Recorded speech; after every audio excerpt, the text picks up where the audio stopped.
अजीज दोस्तों, अस्सलाम वालेकुम, नमस्ते, सत श्री अकाल, जय जिनेंद्रा, गुड आफ्टरनून। अजीज दोस्तों, पीएसएल चल रहा है पाकिस्तान में। और पीएसएल के मैचेस जब लाहौर में हो रहे थे तो एक दिन जब सुबह मैच से पहले सिक्योरिटी टीमें पहुंची लाहौर स्टेडियम में, कद्दाफी स्टेडियम में, तो वहाँ से जो सिक्योरिटी कैमरे लगाए थे ना सिक्योरिटी के लिए, वो कैमरे ही चोरी हो गए, 8 कैमरे। इसके अलावा जो लाइटें चलाते हैं पीएसएल के मैच के लिए, वो लाइटों के लिए जो जनरेटर की बैटरीज थी वो चोरी हो गई, फाइबर केबल चोरी हो गई, सब कुछ चोरी हो गया। ये सिक्योरिटी की सिचुएशन है पाकिस्तान की, जहाँ पे पीएसएल को वो सिक्योरिटी दी जा रही है जो अमेरिका के सदर को दी जाती है। ऐसे है जैसे कोई जंग लड़ी जा रही है। इसके बावजूद हमारे सिक्योरिटी फोर्सेस का हाल देखें आप, कि सीसीटीवी कैमरे ही चोरी हो गए। इससे ज़्यादा क्या आप पाकिस्तान के हवाले से ये साबित करेंगे कि ये बनाना रिपब्लिक है। अजीज़ दोस्तों, इस बनाना रिपब्लिक में बलूचिस्तान का हाल बहुत ख़राब है।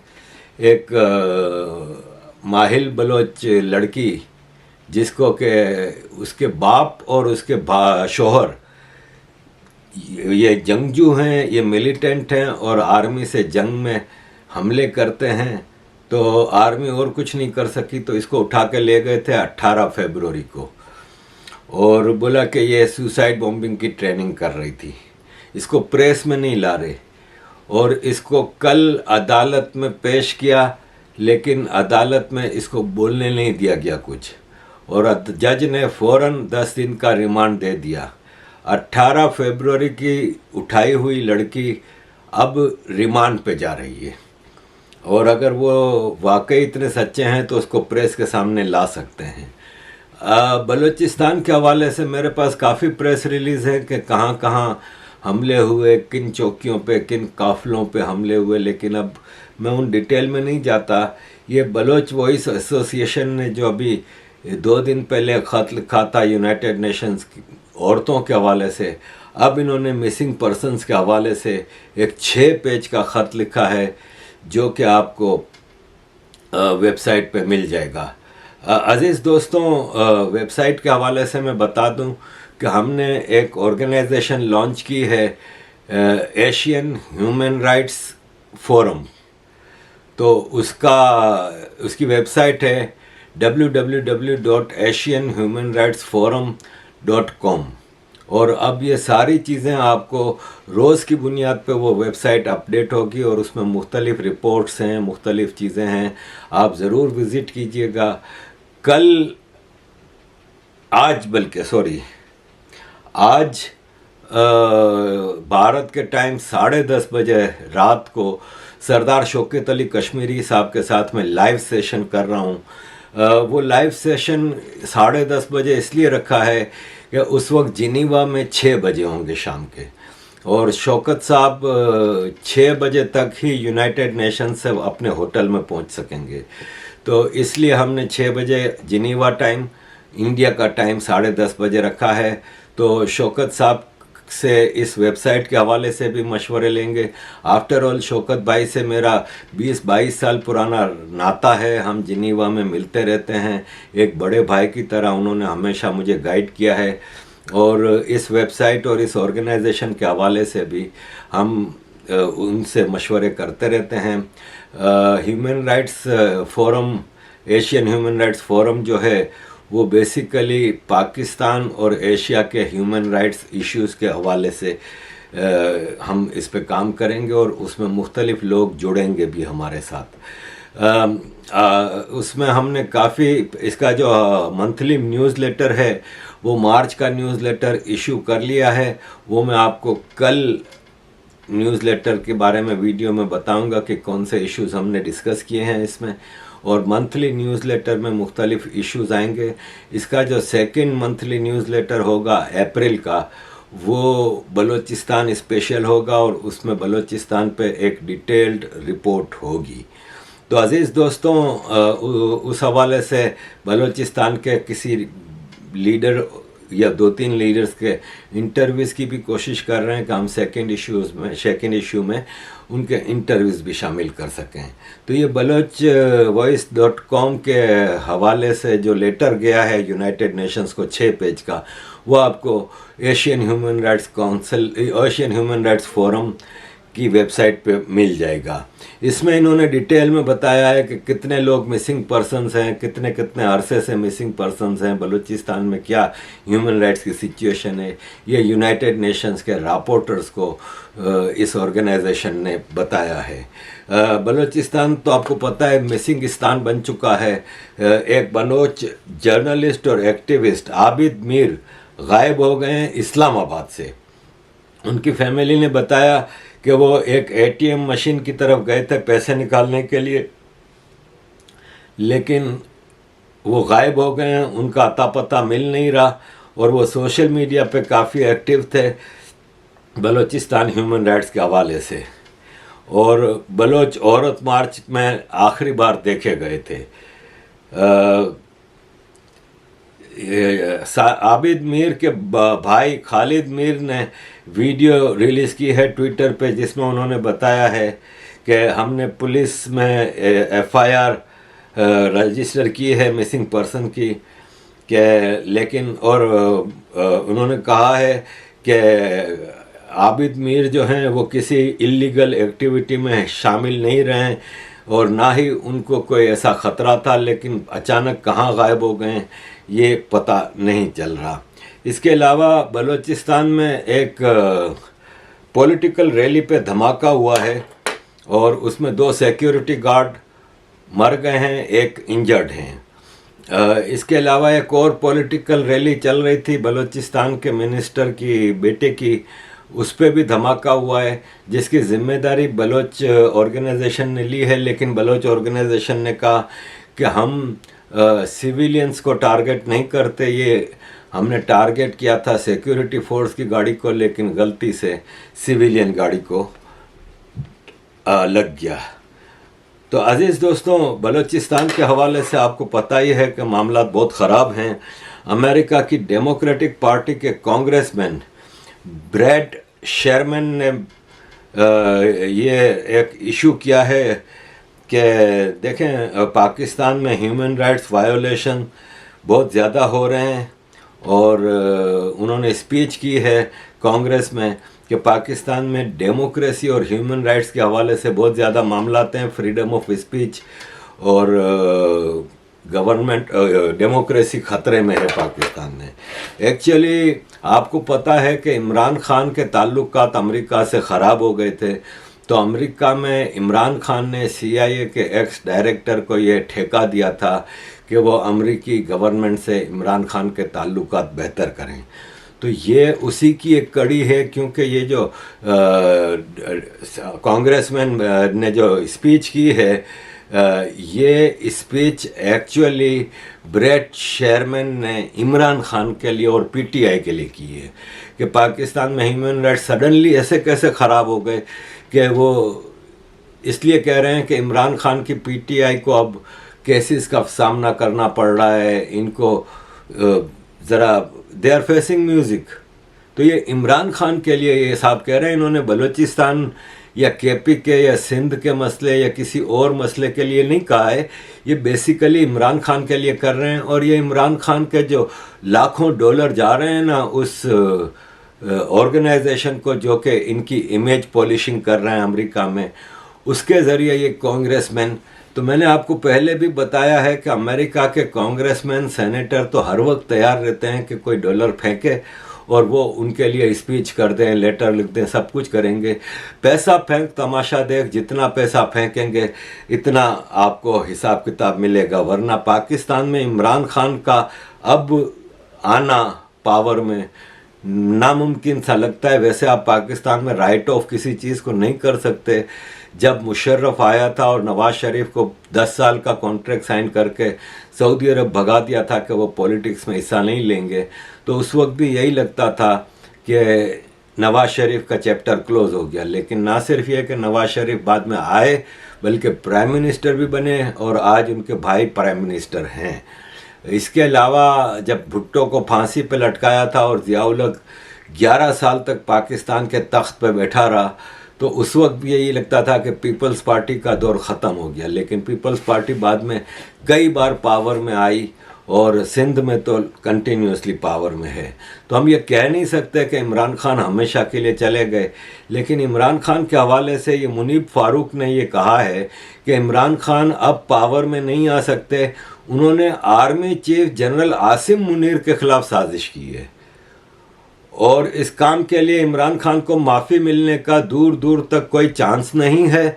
इस्टेब्लिशमेंट उनको राइट ऑफ कर चुकी है क्योंकि ये काबिल एतमाद सियासतदान हैं ना वज़ीर आज़म। तो जनरल आसिम मुनीर तो अब अगले 3 साल के लिए आर्मी चीफ हैं और अगर एक्सटेंशन का एक आपको पता ही है पाकिस्तान में सिस्टम है, तो एक्सटेंशन मिल गई तो 6 साल। तो इमरान खान का आर्मी से अब ताल्लुकात बेहतर होना बहुत मुश्किल है कि अनलेस के आर्मी के अंदर कोई रिवोल्ट आ जाए और इमरान खान के सपोर्ट के जो जनरल हैं वो आर्मी को टेक ओवर कर लें। लेकिन ये बहुत ही कम चांसेस हैं। पाकिस्तान में आर्मी बहुत स्ट्रॉन्ग होती है अपने कंट्रोल के हवाले से। बाकी इमरान खान के जहाँ तक बात करें तो इनकी जो ड्रग्स टैकिंग है उसके हवाले से ये देख लिया, बावसूख ज़राए से पता चला है कि जो इमरान खान साहब है ना, उनकी डेली की जो डोज है, डेली की डोज है वो 60 ग्राम्स है। और जब खबर देने वाले ने ये दी तो जाहिर सी बात है, क्योंकि अब मैं कौन सी मनशियात पे एक्सपर्ट थी, अभी तो एक्सपर्टीज हासिल कर रही हूँ ना, तो मैंने उनसे पूछा 60 ग्राम्स कितनी तादाद होती है, तो उन्होंने कहा ये अच्छी खासी तादाद होती है। मतलब ठीक है, अगर जो शख्स बहुत सालों से कोक कर रहा है या आइस ले रहा है तो ये उसके लिए भी एक अच्छी खासी तादाद है। अल्लाह माफ़ करे, ऐसी तादाद एक रेगुलर यूज़र के लिए ऐसी तादाद नहीं है कि वो ओवरडोज से अल्लाह माफ़ करे कुछ मर जाए, बट ये अच्छी खासी तादाद है आपको हाई रखने के लिए, आपको ज़माने के गम भुला देने के लिए, पेशियों के गम भुला देने के लिए, इक़्तिदार से उतर जाने के गम भुला देने के लिए, फ़ौज से इख्तलाफ के गम भुला देने के लिए। और फिर जो मरियम इमरान खान के साथ कर रही हैं, जो मरियम नवाज़ इमरान खान के साथ इमरान खान वाली कर रही हैं, जो मरियम नवाज़ इमरान खान का तवा लगा रही हैं, उस गम को भुला देने के लिए 60 ग्राम अच्छी खासी डोज है। फिर मुझे ये भी बताया गया कि ये जो डोज है 60 ग्राम्स की, जब धरना चल रहा था 126 दिन का, तब रोजाना की डोज इमरान खान साहब की 20 ग्राम होती थी। फिर मैंने पूछा, मैंने कहा वो कैसी डोज थी, बड़ी डोज थी, कम डोज थी, खतरनाक डोज थी? उनका नहीं 20 ग्राम्स वाज ओके। अब आप सोचें, धरने से लेकर के अब तक कितना स्ट्रेस है इस स्टार को। पाकिस्तान का इकलौता वाहिद सादे कमीन सुपरस्टार, आधा सादे कमीन सुपरस्टार, कितना स्ट्रेस दिया हुआ उसको सिस्टम ने कि 20 ग्राम से उनकी मनशियात की डोज, ड्रग्स की डोज 60 ग्राम्स पर पहुंच गई। अच्छा, अब इस बीच में उम्र भी बड़ी होगी, पहले 60 साल के, अब 72 ईयर्स के, रफली 61-62 के होंगे तब, और अब 72 के।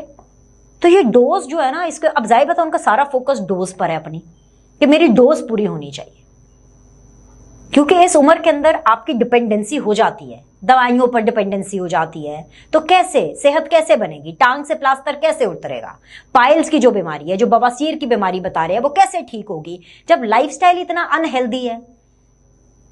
ये तो अब मैं आपको पक्का बता रही हूँ, मैं आपको पक्का वसूख से बता रही हूँ। ये जो ये सारे कहते हैं ना एक्सरसाइजिंग, भागना दौड़ना, ये वो, ये इमरान खान साहब का रह गया है। बस ये 60 ग्राम है, कोक है और आइस है। तो ये इमरान खान के हवाले से सारी चीज़ थी। अजीज़ दोस्तों, टीटीपी ने ऑफिशियली अनाउंस किया है कि पाकिस्तान में हम स्प्रिंग ऑफेंसिव स्टार्ट करते हैं।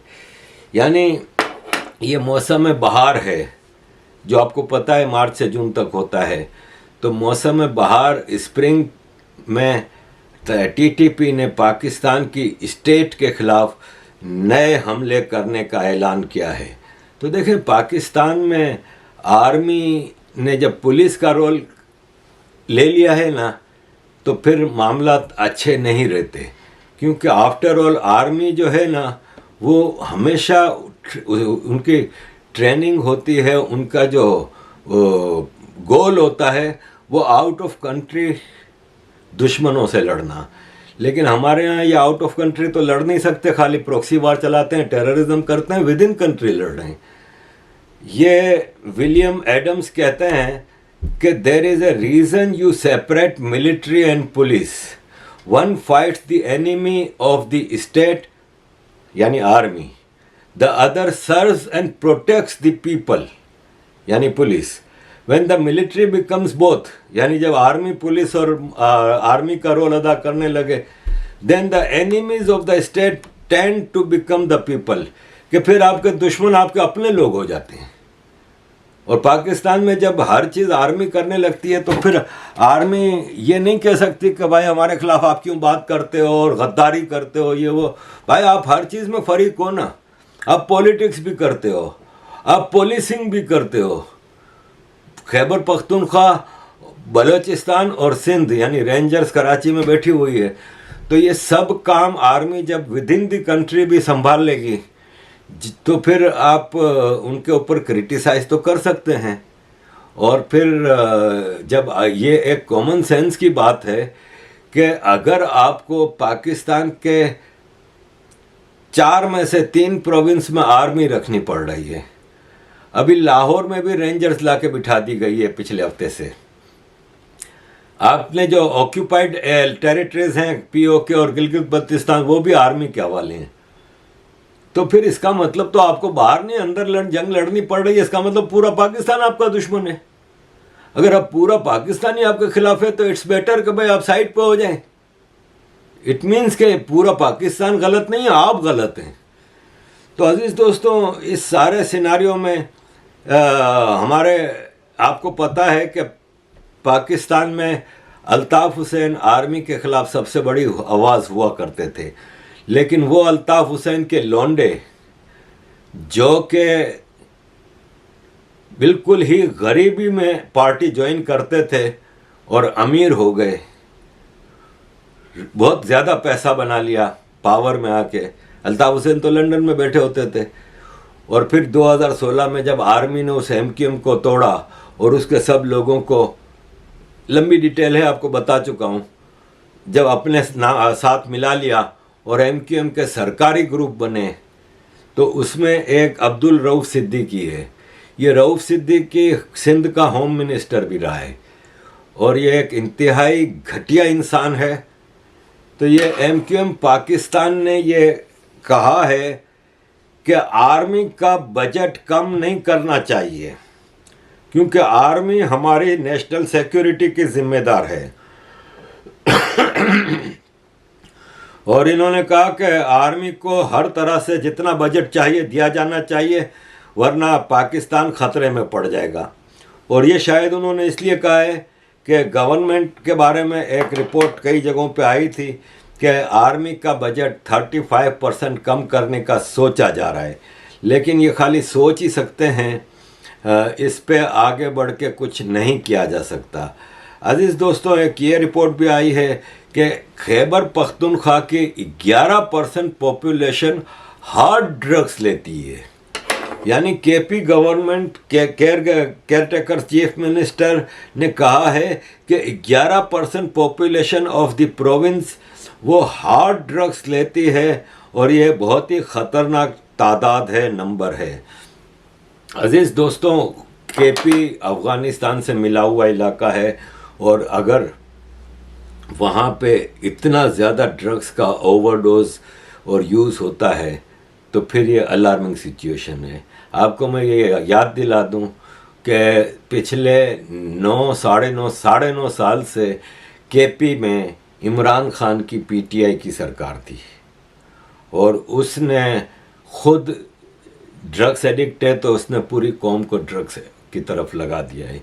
इमरान खान की सरकार में 9.5 साल में केपी प्रोविंस में जब हार्ड ड्रग्स के एडिक्ट 11% हैं तो ओकेजनल यूज़र्स भी होंगे। फिर इसके अलावा सॉफ्ट ड्रग्स जो होती है, चरस, अफीम, गांजा, वो तो फिर आधे से ज़्यादा पॉपुलेशन उसका इस्तेमाल करती होगी। ये पूरी कौम को इमरान खान इस रास्ते पे लगा गया है। पाकिस्तान को ना आसिम मुनीर की ज़रूरत है, ना इमरान खान की, ना शरीफ ख़ानदान की, ना जरदारी भुट्टो ख़ानदान की। पाकिस्तान को ज़रूरत है नरेंद्र मोदी की। और अब ये हर आदमी पाकिस्तान में भी कह रहा है कि हमें नरेंद्र मोदी जैसा लीडर चाहिए। भारत के लोग ज़ाहिर है मेजॉरिटी तो मोदी जी को पसंद करते हैं, जब भी उनको जितवाते हैं, लेकिन जो कुछ मूर्ख है ना, ख़ास तौर पर ये लंदन में आया हुआ एक आदमी जो कि एक डायनास्टिक पॉलिटिक्स का शाहकार है, वो मोदी जी की कदर नहीं करते। अदरवाइज़ पाकिस्तान का हर आदमी अब पाकिस्तान के लिए जब दुआ करता है अल्लाह से, तो वो कहता है कि या अल्लाह हमें भी एक मोदी दे दे। ये है प्राइम मिनिस्टर मोदी। ज़रा सुनिए कुछ पाकिस्तानियों की बात प्राइम मिनिस्टर नरेंद्र मोदी जी के हवाले से। अजीज दोस्तों, thank you very much for all your support. Keep supporting. आपको पता है कि 1947 जब पाकिस्तान बना तो पाकिस्तान जिंदाबाद के नारे लगते थे, लेकिन अब टीवी चैनल्स पर जो नारे चलते हुए नजर आ रहे हैं वो ये है कि पाकिस्तान से जिंदा भागो चाहे इंडिया चले जाओ। जी बिल्कुल ठीक नारे लग रहे हैं। वही चीज मैं आपको बताने लगा था कि 1947 जब हमारा पाकिस्तान आजाद हुआ, अंग्रेजों की गवर्नमेंट थी। मैं कह रहा हूँ अल्लाह ना करता ऐसा होता ही ना, सारा पाक हिंद एक होता। आज आपको टमाटर 20 रुपए किलो मिलते, चिकन 150 रुपए किलो मिलता, पेट्रोल 150 रुपए लीटर मिलता आपको। अब हमारी बदकिस्मती नहीं है कि इतने अरसे के बाद हमें मतलब एक अल्लाह पाक ने पाकिस्तानी मुल्क दिया जिसमें मुसलमानों वाला सिलसिला ही कोई नहीं है, चक्कर ही कोई नहीं है मुसलमानों वाला। तो इससे अच्छा तो वो मूंदी है। यकीन माने उसके लोग उसे कैसे मानते हैं और वो कैसे अपने लोगों के साथ संसेर है मोदी। हमें मोदी मिल जाए, हमें तो नहीं नवाज शरीफ चाहिए, ना बेनजीर चाहिए, ना हमें इमरान खान चाहिए, कोई भी नहीं, जनरल मुशर्रफ भी नहीं चाहिए। हमें सिर्फ प्राइम मिनिस्टर मोदी चाहिए जो इस मुल्क के टेढ़ों को सीधा करे, अल्लाह की तमन्ना पूरी करे, इस मुल्क की मैशियत को ऊपर ले। दुनिया के 5वें नंबर पे आ चुके हैं इंडिया वाले, आपको पता है। तो इस मुल्क को वो ऊपर लेके जाए। डिफॉल्ट तो हमने होना ही होना है, क्योंकि ये हमें लॉलीपॉप दे रहे हैं, गलत रास्तों पे चला रहे हैं, गलत इन्फॉर्मेशन दे रहे हैं। यानी कि आप अच्छी जिंदगी गुजारने के लिए इंडिया के साथ ही मिलजुल के रहने के लिए तैयार, आप मोदी की हुकूमत को भी कबूल करने को तैयार हैं? जी बिल्कुल तैयार है। मोदी साहब ग्रेट मैन क्या कर रही हैं आप? मोदी कोई बुरा इंसान थोड़ी है। तेरा बाप इंडिया के जो मुसलमान हैं वो 150 रुपए लीटर पेट्रोल ले रहे हैं ना, 150 रुपए का चिकन इंडिया वाले ले रहे हैं ना, इंडिया के मुसलमान। तो हम भी इंडियन मुसलमान होते, हमें क्या फर्क पड़ता है? इस मुल्क में जहां हमारे बच्चों को रोटी नहीं मिल रही है, आप यकीन कीजिए, पानी नहीं मिलता, लाइट नहीं मिलती, सुई गैस नहीं है हमारे घर में, सिलेंडर जब हम भरवाते हैं ना, सिलेंडर भरवाने जाते हैं वो भी ब्लैक में मिलता है हम लोगों को। तो सम टाइम फील होता है कि यार हम क्यों पैदा हो गए। गजब बेइज्जती है। अभी आप देखें कि पिछले साल कितने ज्यादा यूथ जो है पाकिस्तान छोड़कर चली गई, पता नहीं किन किन कंट्रीज में गई, लेकिन चले गए। लेकिन अब पाकिस्तान के अवाम कह रही है कि हम यहाँ से जिंदा भागने के लिए तैयार है, चाहे हमें इंडिया जाना पड़े। जी बिल्कुल ठीक कह रहे हैं। ये क्या कर रहे हैं हमारे साथ? ये किस रास्ते पे लेके जा रहे हैं हम लोग? यानी कि ये चाह रहे हैं कि आम सिविलियन जो है वो चोर बन जाए, डकैत बन जाए, पिस्तौल पकड़ ले, छुरा पकड़ ले, चाकू पकड़ ले। आप समझिए मेरी बात को जो मैं कहना चाह रहा हूँ। आपके बच्चे हैं, जब रात को आप अपने बच्चों की रोटी पूरी नहीं ना कर सकेंगे, आप कहेंगे हम कौन से मुल्क में पैदा हो गए हैं। एकदम इन्होंने वक्त बदल दिया, जज्बात बदल दिए, जिंदगी कि जो हम देखिए इंसान की जरूरियात होती है, गाड़ी बंगला, अच्छे कपड़े, अच्छा खाना, मतलब इसमें तो हमारा आटा चीनी नहीं पूरा हो रहा, गाड़ी बंगला तो बहुत दूर की। अभी दिल से दुआ है हमारी कि या अल्लाह हमें मोदी दे दो कि जो 8 साल हमारे मुल्क पे गवर्नमेंट करे और हमारे मुल्क को सीधा कर दे। मजा आया। हम तो इंडिया को पहले तो हम इंडिया के साथ कंपेयर करते थे, अब आप बिलीव कीजिए इंडिया के साथ हमारा कंपैरिजन है ही नहीं, किसी भी लिहाज से नहीं है। वो इधर हैं, हम लोग इधर हैं, इस चीज को मानना चाहिए। हम लोग सिर्फ एक अपनी अना पे झूठी तसल्ली जो मीडिया ने दिखाया सारी जिंदगी, बचपन से जो हमें पढ़ाया गया कि इंडिया दुश्मन है हमारा, यकीन करें बचपन से ये पढ़ाया होता ना हम इंडिया हमारा दोस्त है, तो आज हमारा मुल्क कहां से कहां होना था। अच्छा है मैं अंधा हूँ। अभी रिसेंटली आप इंडिया से दोस्ती कीजिए, आपका चिकन भी सस्ता हो जाएगा, आपके टमाटर, प्याज, आलू, ईच एंड एवरीथिंग हर चीज सस्ती हो जाएगी। अगर अभी भी अना अपनी जो झूठी अना है, इसे झूठी अना कहते हैं, ये झूठी अना को अभी भी खत्म करें, इंडिया के साथ दोस्ती कर लें। वो बड़ा भाई है, मान लो वो बहुत बड़ा है आपसे, आप छोटे बन जाओ, कोई फर्क नहीं पड़ता। आप हर लिहाज से उनसे जुड़ने की कोशिश करते हो, पहले उस लेवल के तो हो जाओ। ये बताएं कि पाकिस्तान में पेट्रोल की कीमत आवाम पर एक बम फेंक दिया गया है, ठीक है ना, 272 रुपए फी लीटर हो गई है। तो हमारा जो गरीब आवाम खुशहाल है इस 272 रुपए। अवाम परेशान है। हम तो जहाँ वीज़ा लगवा रहे हैं, जहाँ इंडिया चले जाएंगे, यहाँ अफगानिस्तान, यहाँ बांग्लादेश, ये मुल्क हमसे अच्छे चले गए हैं इकॉनमी में भी और दूसरी चीज़ों में माशाल्लाह बहुत हमसे तरक्की में है। यहाँ लोगों को रोज़गार मैसर है, लोगों के साथ सहूलियात हैं, बिजली के बिल में रिलीफ है, हर चीज़ मतलब आसान जा रही है उनके लिए। भाई यहाँ तो बहुत सारी परेशानियाँ बन रही हैं रोज़ ब रोज़। पहले अपनी गाड़ी पर आते थे, गाड़ी बिकी है, फिर मोटरसाइकिल पर आना शुरू किया, वो बिक गया है, अब बस में आते जाते हैं। भाई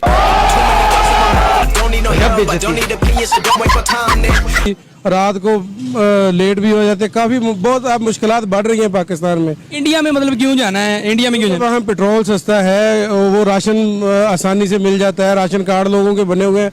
यहाँ आटा लेने के लिए लोगों के साथ इससे नफ्स अलग से मजरूह होती है और उनकी 3-3 घंटे लाइनें बेचारों की लगती हैं, फिर जाके एक आटे की थैली मिलती है और वो आटा भी नाकिस मटीरियल का है, ठीक है। ये हमारे जो बड़े मतलब हुक्मरान लोग हैं या माफिया हैं या सुपरविजन में जो लोग हैं, वो सब अजैशी की ज़िंदगी गुजारें, आम लोगों की उनको तकालीफ का मसाइल का पता नहीं है। किस किस्म के लोग हैं आप, किस किस्म की सोच है आप लोग? सबसे पहले घबराना नहीं। पर इंडिया में जो पेट्रोल की कीमत है पता है आपको कितनी है? नहीं, मैं इंडिया रहता तो नहीं हूँ, सुना है कि यहाँ से कम है। अफगानिस्तान की भी खबरें सुनते रहते हैं कि वहाँ भी 20 साल जंग होने के बावजूद वो हमसे तरक्की में है, डॉलर की कीमत अच्छी और उसकी पेट्रोल की कीमत उसकी आम आदमी की पहुँच में है। यहाँ हमने कोई जंग भी नहीं लड़ी है, हमारी मतलब इनकम भी बहुत अच्छी है। बाहर में हमारे 90 लाख ओवरसीज हैं, वो हमें पैसे अलग भेजते हैं। हमारा एक्सपोर्ट था, हमारी लकड़ी का मतलब स्पोर्ट्स का सामान, जूतों का सामान, लेदर का, कपड़े का, इतने सारे हमारी मतलब सेल थी, उसके पैसे कहाँ चले गए हमें समझ नहीं आती। और इस सारे दौरानिए में जो पिछले 20-30 साल गुजरे हैं, इसमें जितने सियासतदान लोग हैं, इनकी तरक्की हुई हैं, किसी का भी कारोबार कम नहीं हुआ और आम लोगों का बहुत सारों का बेचारों का, किसी की मिल फरोख्त होगी, यहाँ इतिहाद टेक्सटाइल थी और बहुत सारी फैसलाबाद में टेक्सटाइलें थी जो 5 स्टार है। ये सारे बेचारे अपने बड़े बड़े बिजनेसमैनों को अपने कारोबार बंद करने पड़े। 1947 में जब पाकिस्तान बना, हम इंडिया से अलग हुए, तो पाकिस्तान जिंदाबाद के नारे लगते थे। लेकिन अब टीवी चैनल्स पर जो नारे लग रहे हैं पाकिस्तान के अवाम की जानिब से, ये है कि जिंदा भागो पाकिस्तान से, बेशक इंडिया चले जाओ। तो अब यहाँ पे इवन के लाहौर की अवाम भी ये नारे लगा रही है कि हमें जिंदा यहाँ से निकलना चाहिए, इंडिया के पास जाना चाहिए। क्या कहेंगे, इनका रुझान इंडिया की तरफ क्यों बढ़ रहा है? देखिए, पता क्या होता है, मतलब लोगों ने ना अपनी प्रायोरिटीज बना ली हुई हैं। अब जाहिर सी बात है, हर एक पर्सन, एक आम इंसान जो है, इंसान की बात करूं तो उसकी प्रायोरिटी क्या होती है? उसकी प्रायोरिटी होती है कि मुझे एक रोटी मिले अच्छी खाने के लिए, रोटी, कपड़ा, मकान, ये चीजें जहाँ पे अवेलेबल हैं लोग उस तरफ भागते हैं ऑटोमेटिकली। लेकिन जब आप इनके साथ प्रॉपर तरीके से नहीं चलेंगे, उनकी बेसिक्स को आप पूरा नहीं करेंगे और जब आप उनको ऑप्शन भी नजर आएगी, तो हर इंसान, कोई भी इंसान हो, इवन ये बड़ा मुश्किल फैसला होता है, लेकिन कोई भी इंसान हो वो ऐसे फैसले करने पे मजबूर हो जाता है। बस पेट्रोल की कीमत आज सुन के कैसा लगा आपको, जो अभी आपने पेट्रोल की क्या रुपए लीटर बढ़वाया है? ये सिर्फ कानों को हाथ लगाया, अल्लाह जानता, जी करता है कानों के नीचे से ना, टांगों के नीचे से हाथ लगाए, इतना का बुरा हाल हो गया, दिमाग भी सुन्न हो गए हैं। पेट्रोल की कीमत में आज 22 रुपए का इजाफा कर दिया गया है। ऐसे ही है, गरीब आवाम कैसे गुजारा करेगी? जो कि हमारा जो पड़ोसी मुल्क इंडिया है, इंडिया में पेट्रोल की कीमत 96 रुपए फी लीटर है, तो हमारे मुल्क में 272 रुपए पेट्रोल की कीमत है। तो गरीब आवाम जो रिक्शे वाला दिहाड़ीदार मजदूर है, उनका कैसे गुजर बसर होगा? इसके जो हालात है ना जी, मैं आपको अगर दिखाऊं ना, यकीन करें चौकों पे क्या हालात हैं। रिक्शे वाले वैसे ही खड़े हुए हैं, उनके हालात भी नहीं है, खाली हैं, लोग मजदूरी की वजह से, यकीन करें कि लोग हमसे मांगते हैं यार 10-20